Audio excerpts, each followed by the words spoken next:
Hi everyone. My question's for Armao. Obviously losing is always difficult, but you really stepped into a role that was very heavily contested. How is this week leading up to the finals for you? And how do you feel you performed throughout the series, both yesterday and today? Just talk or Yeah, in the microphone. just Maybe talk into the mic? mic, yeah. I've never done this before. Yeah, it was fine. I think I played not well for like what I could have done, regardless of subbing in. For the week, it was just he was sick, so they told me like a few days before that I'd have to play against TSM. I think they're a weaker team than C9, so it wasn't super hard. But yeah, the C9 series was much more of a challenge, and I played okay later in the later games, like the later stages of the game, but early game was pretty poor. Okay, we'll go to Andrew next. Hey guys, my question is for Jat. What do you think went wrong today in this series? They killed our Nexus 3 times. We only got theirs twice, so that wasn't part of the plan. It's hard to say right afterwards. There's a chance we ran out of gas a little bit because of I just kind of want people to understand how no matter what level of individual players you have, and I feel like we have like really insane players on our team, when you have a piece that practices with you for 2.5 months straight and you try and slot in a new piece, it's amazing how much synergy we had, in my opinion, on such short notice. So I'm still really proud of what the team did. And I still think we should have won this series. So it's kind of hard for me to say what we think went wrong. Maybe when I look back at it in a month, I'll see more clearly. But right now, it just feels like we should have won. Okay, let's go to Nick Ray. This is actually one for CoreJJ. As somebody who tends to seem like more of a leader on the team, I just wanted to know if you had any kind of particular words or thoughts on your teammates' performance, maybe something in and out of game that you saw from somebody that you were proud of. The people who playing the game 5, I just want us to play more, competently. And then even though we lost last game, I think we showed our competence, how we play. And I'm really proud of how we played today, even though we didn't make the MSI. Now it's time to aim for the worst. Okay, let's go to Matt from Stacked. Hey, how's it going, y'all? My question is for Armao. Multiple people, especially like Double Lift, have talked about how as a player you have a history of feeling like nerves, especially before big sets. But I think on top of it all, you've played very well the past 2 days. So I wanted to know what has the coaching staff and your teammates done to kind of help you adjust to the team, especially on short notice, and maybe your words of advice will help other players who maybe have trouble with stage nerves as well. Yeah, I didn't feel super nervous personally. The LCS staff definitely helped with that. It was kind of a weird situation as well. I don't think I get as nervous as I used to anyway. And also the players, I've played with them before, obviously briefly in lock-in, so everyone here is super experienced and generally makes you feel less nervous going into the games. So I think that helped. For other players, I don't know. It just depends on each person. You just have to do your best to combat it and just play well on the match days. Okay, let's go to Andre from GG Recon.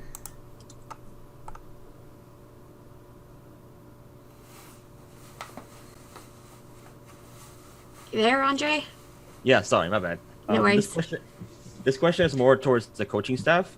You guys, the coaching staff, have been very confident in Armao since the first day of the season, and it showed in the first couple of days of the lock-in tournament, and then through to the announcement on Friday Can you explain how you were so confident in Armao subbing in, even though Santorin played for the majority of the season? What was it that gave you this much confidence? We're pretty integrated with our academy team at Team Liquid. It was one of the goals that we had coming into 2021, and we had not only Cold and myself who frequently spoke with the academy team. We also had Hax Defender, who's our two-way coach, so he's kind of a strategic coach for the academy team, who's worked a lot with John, and he was able to also be here for us this weekend. So you add that with the fact that we have literally, as John said, played with this 5-man roster before during the tournament already, like 3 months ago.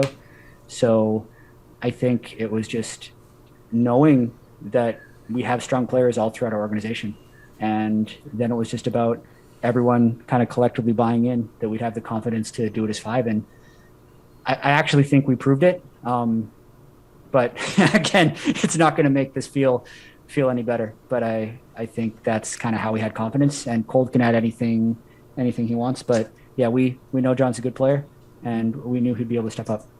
Yeah, I mean, we scrim against the academy team quite a bit, and that's something we want to do to make sure we are actually building talent. So we see the level of play that John brings into practice in the academy games or scrims versus academy and LCS, and I think John is a super good player. He showed that in this whole weekend. So it's weird. Usually when you have to change a player, you would be very nervous.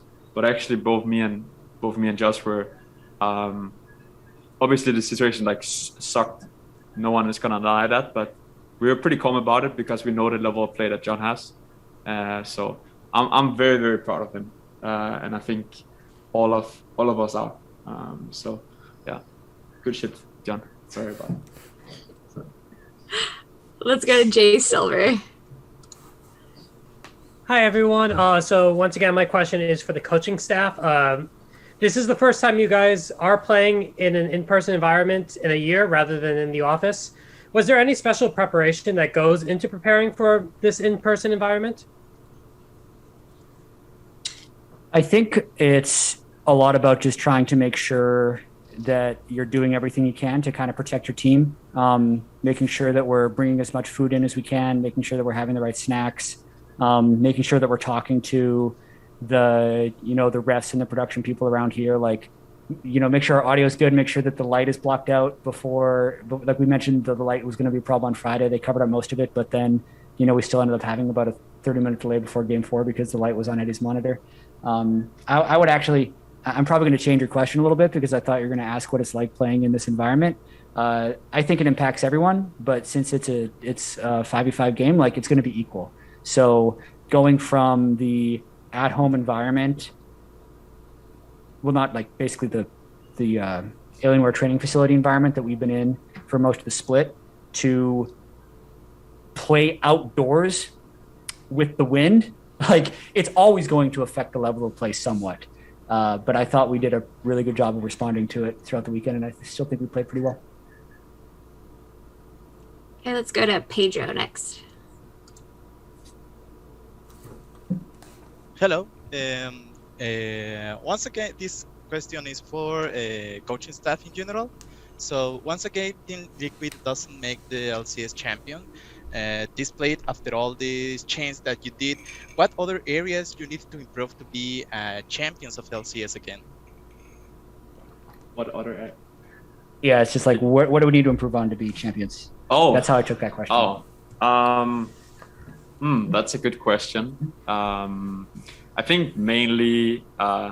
So actually, it's kind of funny. Yesterday we were watching the series, the TSM series, and I actually thought the level of play wasn't super great. I think generally speaking, we have the players to be able to play at a super high level.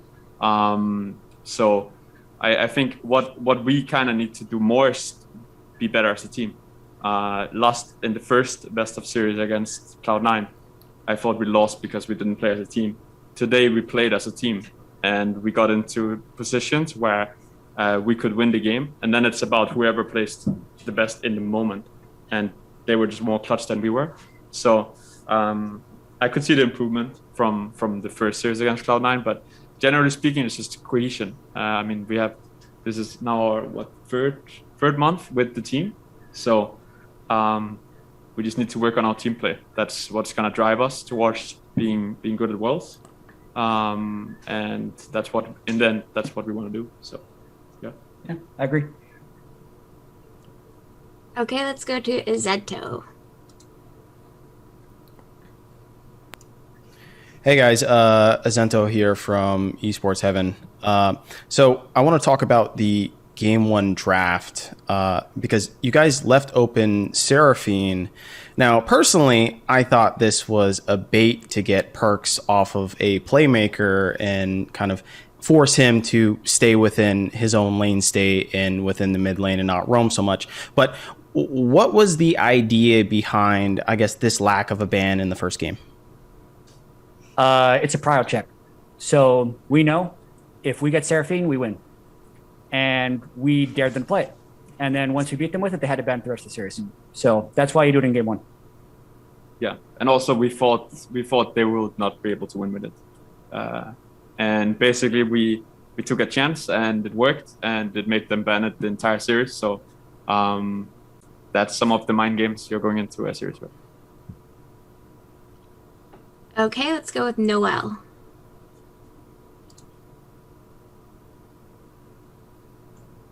Hi guys, sorry. This question is for Alfari.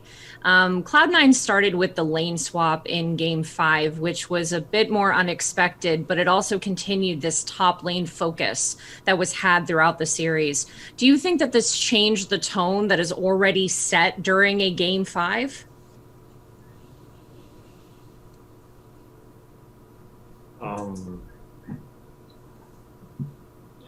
I don't understand the question too well.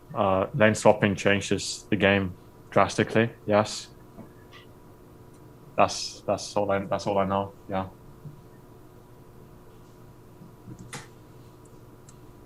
Okay, let's go to Nick from Inven.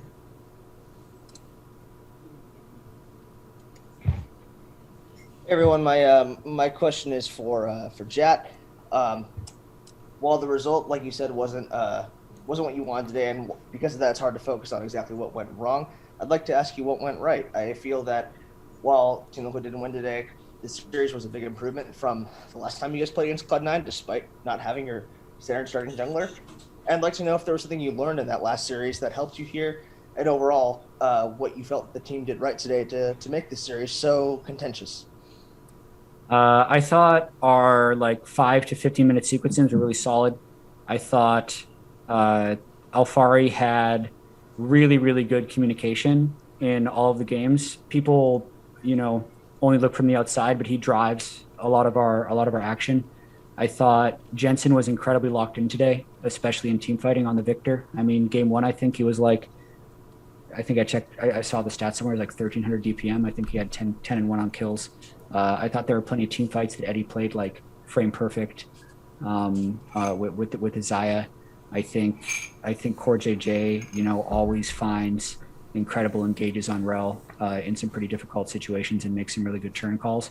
And I thought John did a really good job playing his game and not trying to, be someone else. He even got Blabber to ban Olaf. I don't think many people have done that. So, it's really sad that we weren't able to win with all the great stuff that happened. But I'm hoping when we have a little bit of time to recover from this, we'll use it as motivation to actually just destroy Cloud9 next time. Because we were even talking before this, I'm sure every team probably feels this way when they lose, but it could have been, this series definitely could have been a lot different. So there will be a lot that we can build off of from this series.